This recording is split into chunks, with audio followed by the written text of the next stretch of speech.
Hello नमस्कार, आप सभी का बहुत बहुत स्वागत है हमारे चैनल स्टडी ग्रुप हिंदी में।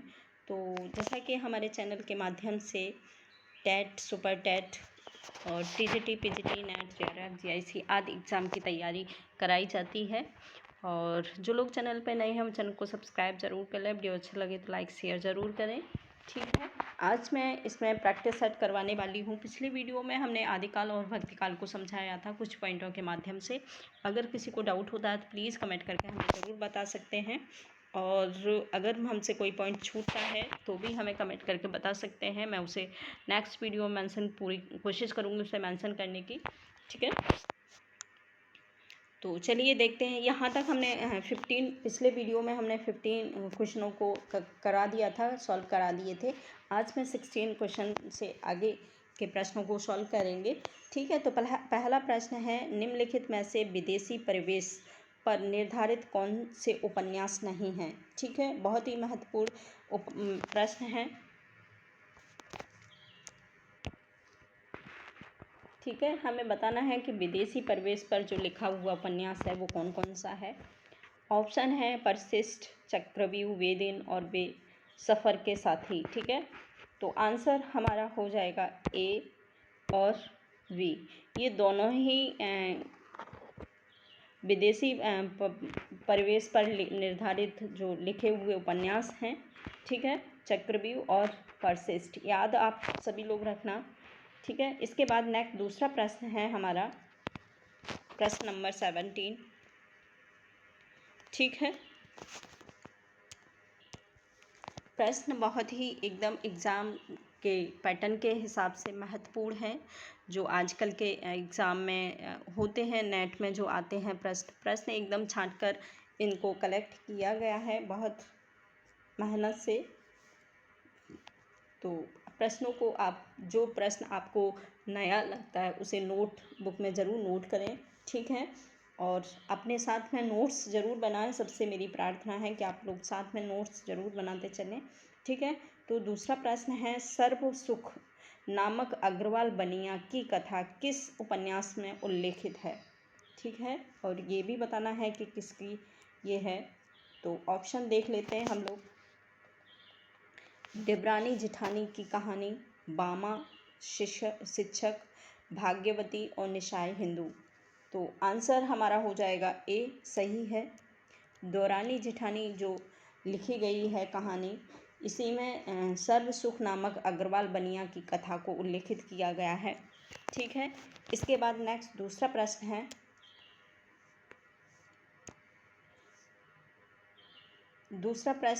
प्रश्न नंबर 18। राम तुम मानव हो, ईश्वर नहीं हो क्या। विश्व में रमे हुए नहीं सभी कहीं हो क्या।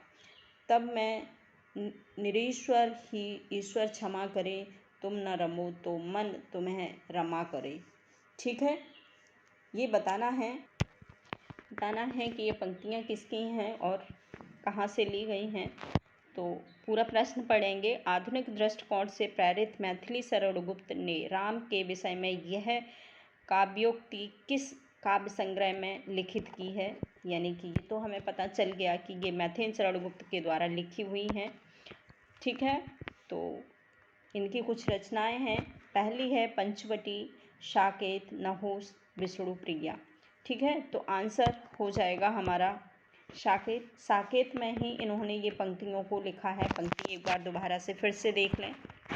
ठीक है, राम तुम मानव हो, ईश्वर नहीं हो क्या। विश्व में रमे हुए नहीं सभी कहीं हो क्या। तब मैं निरीश्वर हूँ, ईश्वर क्षमा करे, तुम न रमो तो मन तुम में रमा करे। ठीक है, ये पंक्तियाँ हैं मैथिली शरणगुप्त के द्वारा साकेत इनका महाकाव्य है। ठीक है, इसके बाद नेक्स्ट दूसरा प्रश्न है। दूसरा प्रश्न है, अपने काव्य को सिद्धांत की निर्मित के लिए किस पाश्चात्य आचार्य ने सहजानुभूति की अवधारणा का सहारा लिया है। ठीक है, सहजानुभूति तो बताना है। मैथ्यू अर्नाल्डो ने लिया है, क्रोचे ने लिया है, लायन जॉनसन ने लिया है या फिर इलियट ने लिया है। तो आंसर हमारा हो जाएगा क्रोचे। ठीक है, क्रोचे का ही ये विचार है, उनकी अवधारणा है। ठीक है। इसके बाद नेक्स्ट दूसरा प्रश्न है, संज्ञा अथवा सर्वनाम के जिस रूप से उसका संबंध वाक्य के किसी दूसरे शब्द के साथ प्रकाशित होता है उसे क्या कहते हैं। ठीक है। तो जैसा कि हमें इन लाइनों से ही पता चल रहा है कि क्या इसका संबंध है। ठीक है। किसी भी संज्ञा या सर्वनाम के जिस रूप से उसका संबंध वाक्य के किसी दूसरे शब्द के साथ प्रकाशित होता है उसे क्या कहते हैं।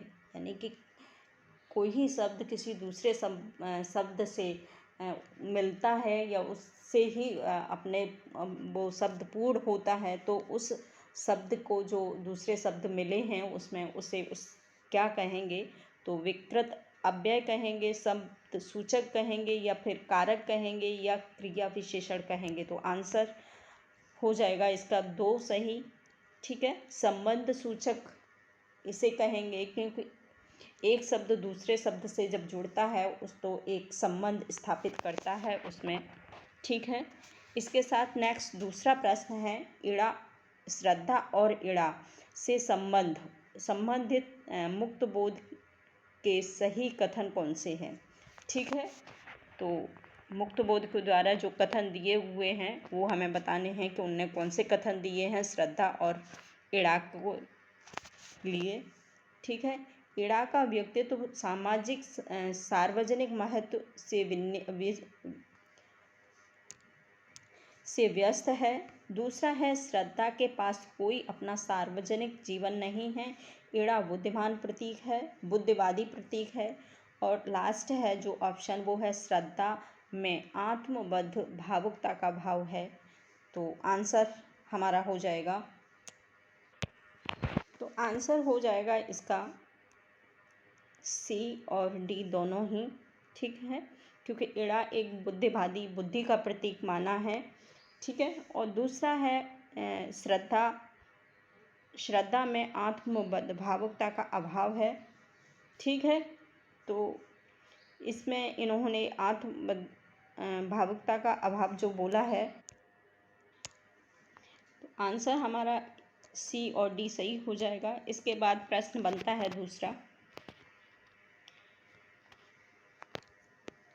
दूसरा प्रश्न है, नीत्शे का संबंध किस विचारधारा से है। मनोविश्लेषणवादी हैं या उत्तर आधुनिकतावादी हैं, मार्क्सवादी हैं या फिर अस्तित्ववादी हैं। तो आंसर हो जाएगा डी सही 4। अस्तित्ववादी हैं नीत्शे। इन्होंने अपने अस्तित्ववाद का एक बहुत ही फेमस सिद्धांत दिया है नीत्शे ने। ठीक है। इसके बाद नेक्स्ट दूसरा प्रश्न है, तलाकशुदा माता पिता की संतान की मानसिकता पर आधारित उपन्यास है। तो हम लोग सभी जानते हैं महाभोज, अंधेरे बंद कमरे और आपका बंटी, शिखर एक जीवनी। तो आंसर हो जाएगा A3 सही, आपका बंटी।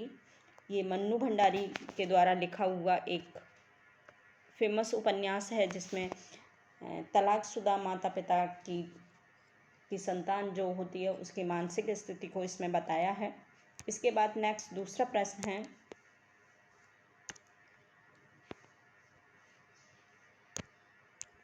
प्रश्न है, अच्छी हिंदी बस एक ही व्यक्ति लिखता है।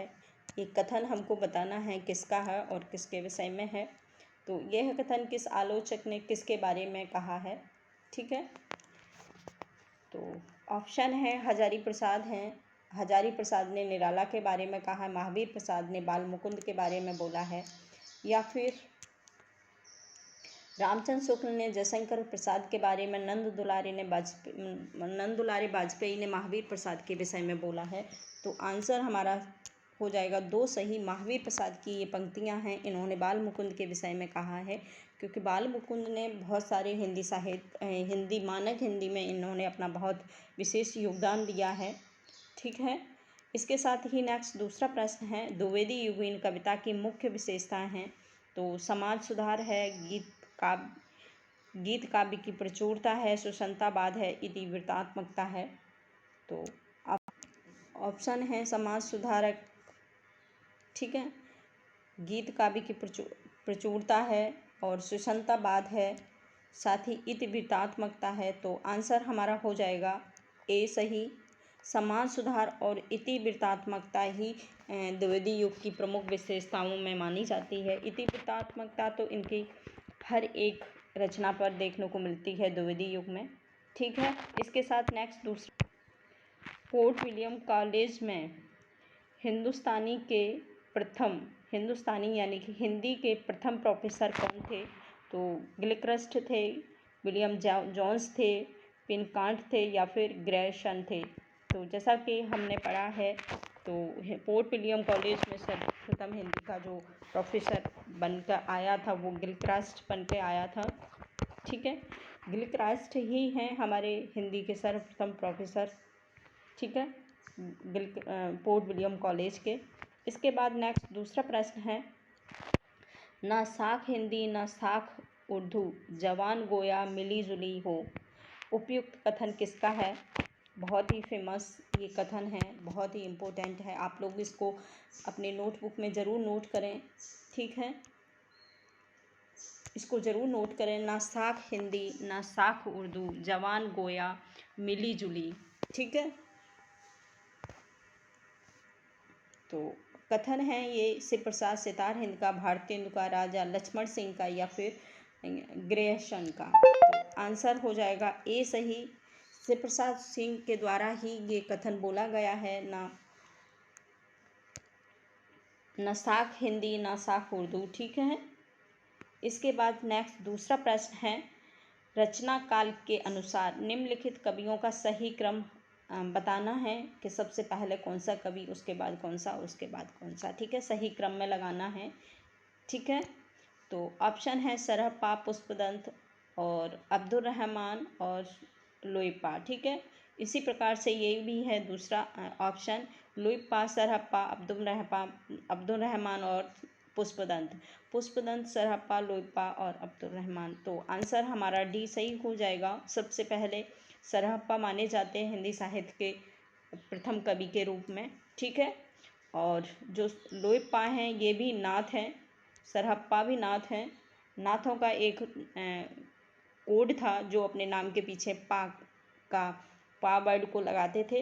पुष्पदंत, ठीक है, उसके बाद अब्दुल रहमान। तो ये क्रम है, बिल्कुल सही है। ठीक, इसके बाद लास्ट प्रश्न है हमारा, प्रकाशन काल के अनुसार निम्नलिखित में से निबंध संग्रह का सही अनुक्रम बताना है। इसमें भी अनुक्रम दिया हुआ है भाई।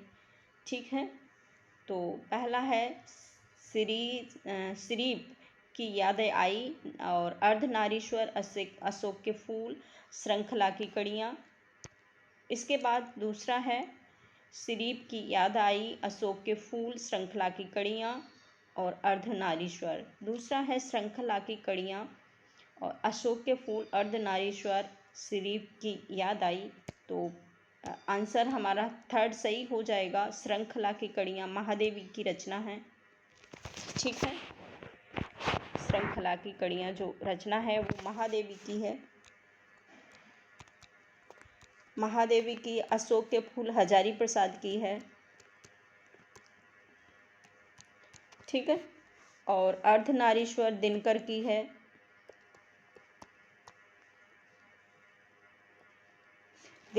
है। और सीरीज की याद आई, ये नहीं पता है, अभी रचना को देख के पता करूँगी मैं इसे। ठीक है, इसके बाद नेक्स्ट दूसरा प्रश्न है, रचना काल की दृष्टि से निम्नलिखित कवियों का सही क्रम बताना है। ये भी क्रम है नेट में, और आजकल के जो हिंदी टीजीटी के पेपर आते हैं और पीजीटी का पेपर आता है, उनमें मिलान करने के लिए, क्रम करने के लिए बहुत आते हैं। तो आप लोग इनसे ना उबें कि भाई ये मिलान करने में कौन सा प्रश्न बनता है और क्रम लगाने में कौन सा बनता है, मिलान करने में कौन सा प्रश्न बनता है। तो ऐसा ना सोचें, क्योंकि अब एग्ज़ाम में बहुत प्रश्न अलग हट के आते हैं और बहुत एग्ज़ाम में जो मिलान होता है, आप कोई भी नेट का पेपर उठा के देख लेंगे, उसमें इतने ज़्यादा मिलान और क्रम आता है। तो इसीलिए इन प्रश्नों को भी हमने साथ में शामिल किया है। तो आप लोग इसे थोड़ा सा ध्यान से पढ़ेंगे तो समझ आ जाएगा, फिर अच्छा लगने लगेगा। हालांकि में ऊबन होने लगती होगी कि क्रम में क्या करना है, ऐसा नहीं है। थोड़ा सा ध्यान देंगे, ध्यान देके पढ़ेंगे तो सब सही हो जाता है। ठीक है, तो ऑप्शन है केशव दास बिहारी भूषण सेनापति, सेनापति केशव बिहारी भूषण, भूषण केशव सेनापति बिहारी केशव। तो आंसर हमारा हो जाएगा इसके हिसाब से